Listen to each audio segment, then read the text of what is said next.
Hey, everybody. I'm JinJa Birkenbeuel, and I am the host of the Honest Field Guy podcast, as well as the founder of Birk Creative. I'm so glad that you're here today to join me for another interlude podcast episode where I either read from books or I talk about things that I'm interested in or, ruminations of random things. I'm just so excited because you can be anywhere. I know I say that a lot, but it's actually true. You could be anywhere and you've decided to come here. And I am grateful for you listening to my show, the Honest Field Guy podcast, because there's so many shows out there. And, there's a lot of really great shows and some bad shows. And I personally think my show is great. And I've had other people tell me that. I'm very different. I definitely try to focus on hidden gems and hidden people, hidden figures, as they like to say. And I talk about entrepreneurship and entrepreneurs and small business owners, but I also talk to other people that lead big things at large corporations in the hopes that I can encourage them to engage with small businesses and entrepreneurs like myself. I really want to get their insights to understand why or why not they're working with small businesses like mine, Birk Creative. But in the meantime, I'm actually going to be highlighting an entrepreneur, artist, writer, poet that I met at the Sundance Film Festival. And I was out there in January because I was brought out to cover several things. Not only was I brought out to cover the festival itself, but I was also representing my nonprofit board that I just joined called Full Spectrum Features. They screened a film called Desire Lines at Sundance, the first time they've ever had a film at Sundance, and it actually won an amazing award. So I was out there going to see the screening and hobnobbing with people, and as a board member, of course, asking for money. Would you please write us a check?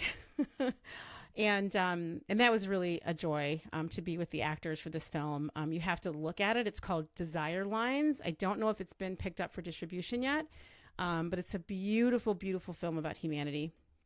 And I also was out there really just walking around, covering different films, reporting on the films. I was a member of the credentialed press, which is the first time that I've ever had that credential. And it was really interesting what I learned being a member of the credentialed press. I also visited the ASCAP lounge and I got to meet finally one of my heroes, Eric Philbrook. He's a creative director at ASCAP, has been for a very long time. And he's one of the reasons why my band, Utah Carol, actually, my husband and I, we have a band, a country Americana band. He's one of the reasons why we got a lot of visibility and sold a lot of records. He wrote several articles about us over a period of maybe 3 years or something, maybe actually a little bit more than that.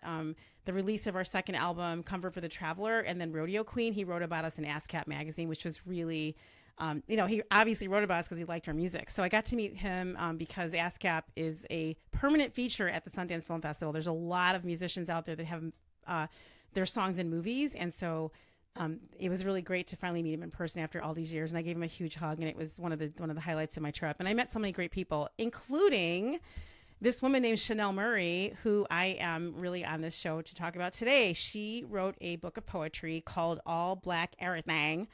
And her name is Chanel Murray. And she was at the Sundance Film Festival.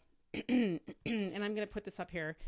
She was at the Sundance Film Festival because she's actually got this beautiful book of poetry, but she's also trying to turn some of these into a screenplay. She's got a bunch of ideas, and she's been at the game for a little bit. Not her first time to the rodeo with this work, and we just happened to meet. We were at the same hotel, and, I was in Utah.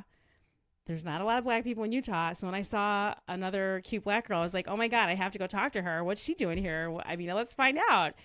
And so I talked to her and I was like, what are you up to? And she told me about her book. And I was like, oh my God, let me buy one. And I bought her book, and she was not expecting a sale.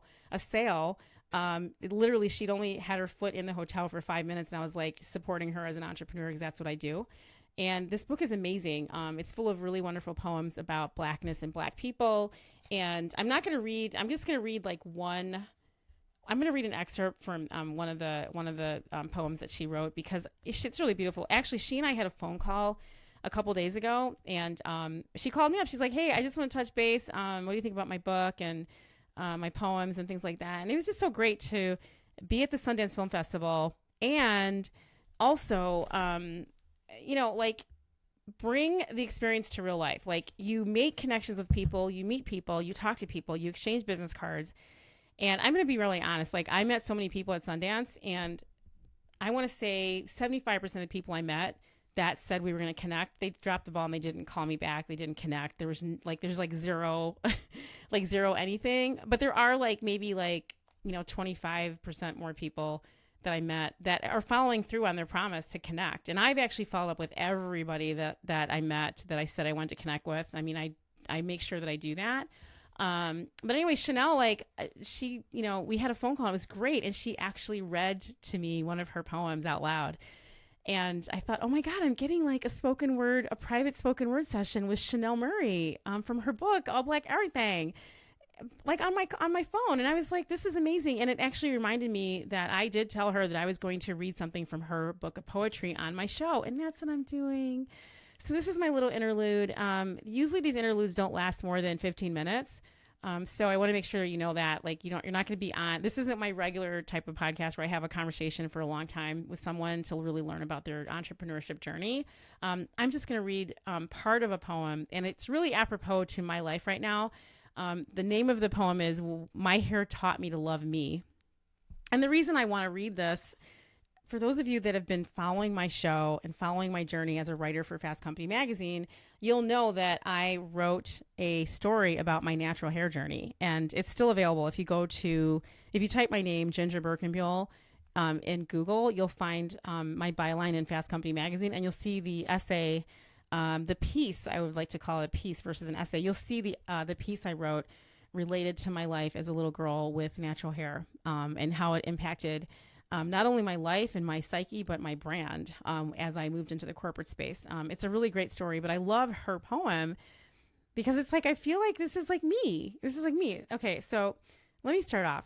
My hair taught me to love me. And again, this is from Chanel Murray's book of poetry called All Black Errythang. And I'm going to show, for those of you that only have audio, you're not going to see the cover, but it's a really great book, and you can get her book on Amazon. She is an educator, literacy specialist, writer, and advocate for racial equity. And she's also the co-founder and director of Black Gems, an empowering program that provides children and adults of the African diaspora with an opportunity to learn Black history from an African-centered lens. Whether it's STEM, the arts, or education, the core of her work centers around addressing systemic barriers and creating accessible opportunities for the Black community. Her other passions include acting and supporting and collaborating with Black-owned businesses like mine. So anyway, okay, here we go. This is really a beautiful story. I'm not going to read the whole thing because it's actually kind of long, and I always like to keep these under 50 minutes. My hair taught me to love me. Never did I think I'd go natural. I was addicted to that creamy crack. Soon as I would feel some new hair trying to sprout through, like, hey girl, where's the party at? Back to the salon I would go. There was a tiny bit of curiosity when the natural and relaxed strands were juxtaposed, feeling like worlds apart. I would have dreams of forgetting to perm my hair before going away to camp. It was more like a nightmare for me, the nightmare of having my roots exposed. I also have a complex with getting my hair wet. I knew how to swim, but would avoid getting into the water because I didn't want to mess up my hair. After not having a relaxer for months because I was rocking some yarn braids, my new growth had me curious. I wondered, what does my hair look like? I haven't seen my hair since I was young. I didn't know my hair. My school picture of me in kindergarten shows me with long, bone straight hair, my hair drugged into conformity. With the stripping of the hair protein came the stripping of self-esteem. Do I really love myself fully if I only feel comfortable showing up as a different version of me? A version I have to do so much to maintain. When I took out the braids, there was an adjustment of getting to know my hair. It was a stranger to me, and part of me was disappointed because I thought my hair would look like some of the natural hair social media influencers with looser curl patterns. The journey of loving my hair needed to begin. I didn't want to feel like I was trying to make good out of a bad situation. I didn't want to love my hair in spite of, but because my hair is dope. I ended up reading the whole thing because it's so good, and it's so aligned with my own journey. I've just had straight hair almost my entire life, and me deciding to go natural, it's been crazy and wild and very difficult for me. And I'm still learning how to live with my natural hair and also expose myself in public with my natural hair. It's a challenge for me. And I am no longer ever going to put chemical straightener in my hair, but I also don't judge women that do, because I was there and I understand it, and I have nothing against straight hair. I just know that I will never go back to it. So thank you, Chanel, for putting this beautiful poem together. Her book again is All Black Errythang, and that is spelled Errythang. And I'm probably not saying it like beautifully, but it's a really wonderful book, and I highly encourage you to take a look and get it. And she's really wonderful to talk to. And I want to thank you again for coming to the Honest Field Guide podcast for my little, 10, 15-minute interlude. I do have some amazing guests coming up on my show in the next couple months. I'm going to be interviewing a hair salon owner actually this week, and she has a shop called Callie's Curls in Evanston, Illinois, and I'm really curious about her curly hair journey. And there's a lot of surprises that will come out of this conversation. So I want you to take a look at that. But in the meantime, please go get Chanel Murray's book, All Black Errythang. I'm JinJa Birkenbeuel. Thank you very much for coming to my show, the Honest Field Guide podcast, with music by Utah Carroll. And I really do hope to see you again soon. Thanks for coming.